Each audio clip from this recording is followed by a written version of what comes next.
বিসমিল্লাহির রহমানির রহিম।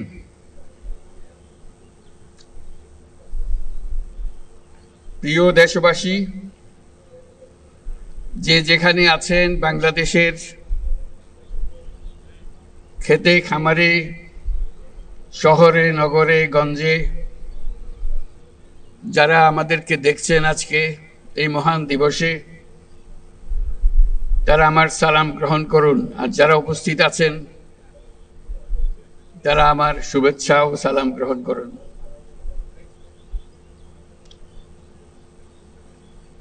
প্রথমে আল্লাহর কাছে শুকরগুজারি করছি এই মহান দিবসটি আমাদেরকে দেবার জন্য। তার রহমতে আজকে আমরা এটা সফল করতে পারলাম, এবং তার যে রহমত আছে সেটারও প্রমাণ আমরা পেলাম। যখন জুলাই ঘোষণা দেওয়ার জন্য এখানে এসেছিলাম, ওখানে বৃষ্টির কোনো লক্ষণ ছিল না, কিন্তু আমাদের কাজ শুরু হবার মাত্রই বৃষ্টি শুরু হয়ে গেল। তা আমি বললাম, যেটা আল্লাহর রহমত আমাদের উপরে বর্ষাচ্ছে। আজকেও আল্লাহর মেহেরবানি, ঠিকই তিনি আমাদের উপর রহমত বর্ষিয়েছেন। তার কাছে আমরা শুকরগুজারি করি। এই যে মহান দিবস, এবং তার মধ্যে বিশেষ একটি ক্ষণ আল্লাহ আমাদেরকে দিয়েছেন, যে সমস্ত জাতি একসঙ্গে হয়ে, সমস্ত রাজনৈতিক নেতা একসঙ্গে হয়ে তারা জুলাই সনদে স্বাক্ষর করছেন। এরকম ঘটনা ঘটবে এরকম কেউ আমরা চিন্তা করতে পারি নাই। যখন ঐক্যমত্য কমিশন গঠন করলাম, মনে মনে আশা ছিল যে হয়তো দু একটা বিষয়ে তাদেরকে একমত করতে পারবো, কিন্তু রাজনৈতিক দলের বক্তব্য শুনলে মনে হয় কেউ কারো কথা শুনবে না। কাজে ভয়ে ভয়ে এটা শুরু হয়েছিল। প্রফেসর আলী রিয়াজকে দায়িত্ব দিয়েছিলাম, উনি একজন গুণীজন, যে উনি বুঝে বুঝে যদি অগ্রসর হতে পারেন। অবাক কাণ্ড, সারা দেশ দেখল, সমস্ত রাজনৈতিক দল শুধু আলাপে বসল না, চমৎকার আলাপ করলো। এত গভীরভাবে, এত গভীর জ্ঞানের সঙ্গে তাদের মধ্যে আলোচনা হলো, এত সৌহার্দ্যের সঙ্গে আলোচনা হলো, এটা না দেখলে আমাদের বিশ্বাস হতো না।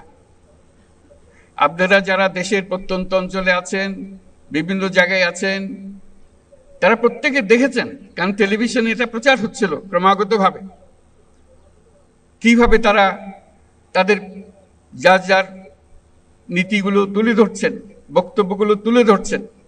সেটা সব মানুষ শুনতে পেয়েছে শুধু নয়, তারা অংশগ্রহণ করেছে, মনে মনে অংশগ্রহণ করেছে, ঘরের মধ্যে তর্ক বিতর্ক করেছে, কার কথা ঠিক, কার কথা উচিত, কোনটা মানলে ভালো হবে, কোনটা গ্রহণ করা উচিত হবে, এবং সেটা নিজেদের মধ্যে লেখালেখি করেছে, তর্ক বিতর্ক করেছে, সারা জাতিকে এটার মধ্যে ঢুকিয়ে ফেলেছে। আপনারা শুধু সীমাবদ্ধ কামরাতে বসে আলাপ করেননি, আপনারা সারা জাতিকে এটার মধ্যে, আলোচনার মধ্যে শরিকদার করেছেন। সবাই অংশগ্রহণ করেছে, কেউ তাৎক্ষণিকভাবে কেউ রাজি হয়ে গেছে এমন ছিল না। অবস্থা দেখে মনে হচ্ছিল বেশি দূর বোধহয় অগ্রসর হবে না, কয়েকটি বিষয়ে একমত হয়ে বোধহয় সমাপ্ত হবে। কিন্তু ক্রমে ক্রমে যত জটিল বিষয় হোক না কেন, ঐক্যমতে এসছেন। আজকে আমরা একটা দীর্ঘ তালিকা নিয়ে এই সনদ প্রণয়ন করতে পারছি। আমরা রাজনৈতিক দলের সদস্যদের জন্য এবং আমাদের কমিশনের সহসভাপতি এবং সদস্যবৃন্দের জন্য জোরে একটা হাততালি দিয়ে অসম্ভবকে সম্ভব করার জন্য। তারা ইতিহাসে অক্ষয় হয়ে থাকবে, তাদের নাম অক্ষয় হয়ে থাকবে। লোকে চিন্তা করবে যে তারা কিভাবে এটা করেছিল। আজকে এই দিনটি যে পেলাম, এটা মহান দিন। এটার কথা চিন্তা করলে গা শিউরে ওঠে। এমন একটি দিন, সেটা শুধু জাতির জন্য না, সারা পৃথিবীর জন্য একটা বড় রকমের উদাহরণ হয়ে থাকবে। বহু জায়গায় যেটা পাঠ্যপুস্তকে থাকবে, সেটা ক্লাসরুমে আলোচনা হবে, রাজনৈতিকবিদদের মধ্যে নিয়ে এটা নিয়ে আলোচনা হবে বিভিন্ন দেশে, কোনটা ঠিক কোনটা বেঠিক, তারা কি বললো, আমরা কি চাই, তারা সেটা পারে কিনা সেটা চেষ্টা করে দেখবে তাদের দেশে এটা সম্ভব কিনা। যেই উদাহরণ আমাদের দেশের রাজনৈতিকবৃন্দ সৃষ্টি করেছেন, সেটা দেশের জন্য তো বটেই, সারা পৃথিবীর জন্য উদাহরণ হয়ে থাকবে।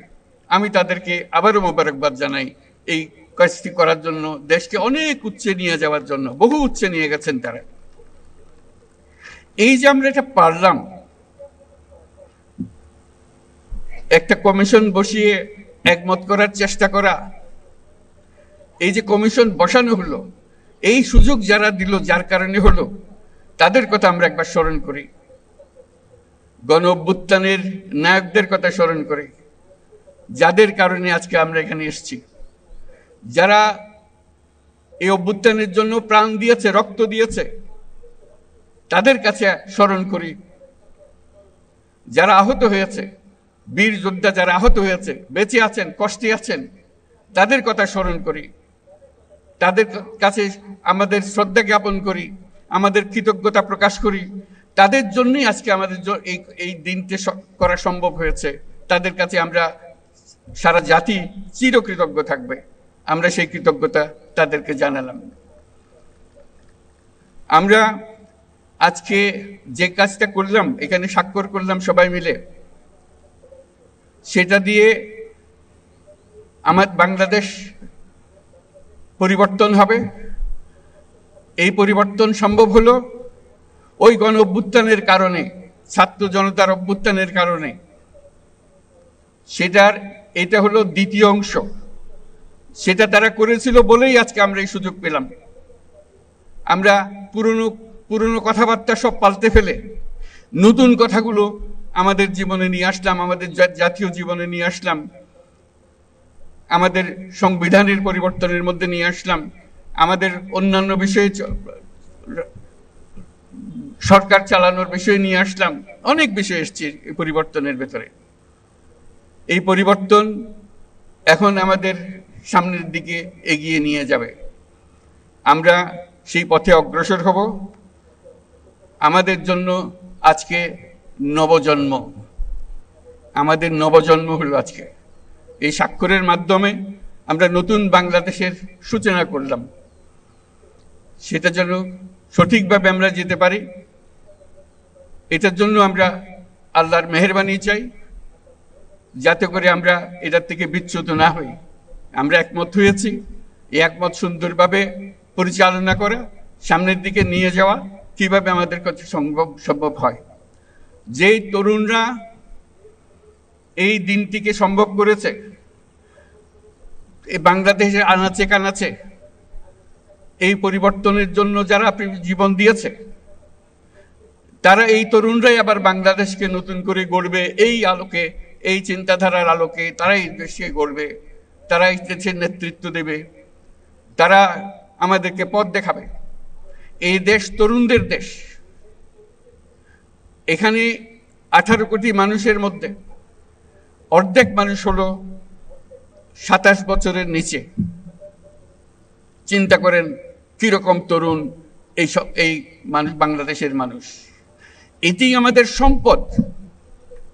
সারা দুনিয়া অবাক বিশ্বে আমাদের দিকে তাকিয়ে আছে, কখন আমরা তাদেরকে সাহায্য করব ওই তরুণদের পাঠিয়ে।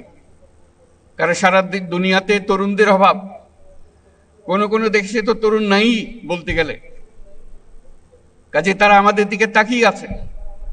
এটাই হলো আমাদের সুবর্ণ সুযোগ, তাদেরকে এগিয়ে যেতে দেওয়া, তাদেরকে শুধু বাংলাদেশকে পরিবর্তন করে না, পৃথিবীকে পরিবর্তন করার সুযোগ তাদের কাছে এসছে।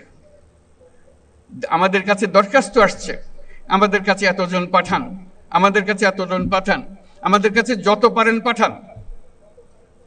এটা তো 2025 সালের কথা। 2026 সালে কি বলবে? 2027 সালে কি বলবে? হাত জোর করে করে আসবে। কারণ আমাদের তরুণরা ছাড়া পৃথিবীতে এত তরুণ দিতে পারে, এত তাজা শক্তি দিতে পারে, এত সৃজনশীল মানুষ দিতে পারে, এত বিশ্বস্ত মানুষ দিতে পারে, দেশ খুঁজে পাওয়া যাবে না। কাজে সেই দেশকে গঠন করার দায়িত্ব আগামী সরকারকে নিতে হবে, পরবর্তী সরকারগুলোকে নিতে হবে। সেটার জন্য এই প্রস্তুতি হচ্ছে এই আমাদের সনদ। এই সনদের মাধ্যমে আমরা আরেকটা বড় কাজ করলাম। আমরা বর্বরতা থেকে সভ্যতায় আসলাম।